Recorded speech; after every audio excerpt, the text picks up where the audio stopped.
Things. Ay, itatako ko ito kasi si Papa. Shit.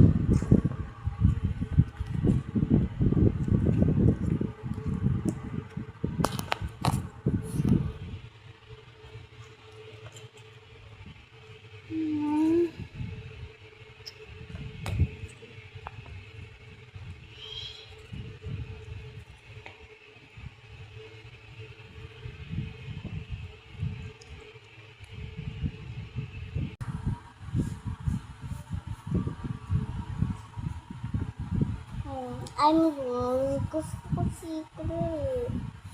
So, sana guys, bumaba yung presyo ng gamit. Talaga na pinagpapalit. Siguro ko yung bilhin ng gamit.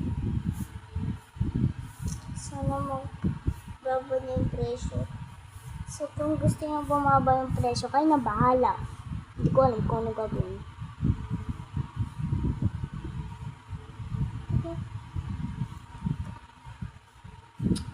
So, ayun guys. So cute. Babaaan ko sa presyo na ito. Yung maliit na ganito guys.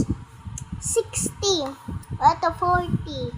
Pwede pa baba ng presyo. Kahit 10 lang or 20. Sabihin nyo na lang. Bye-bye.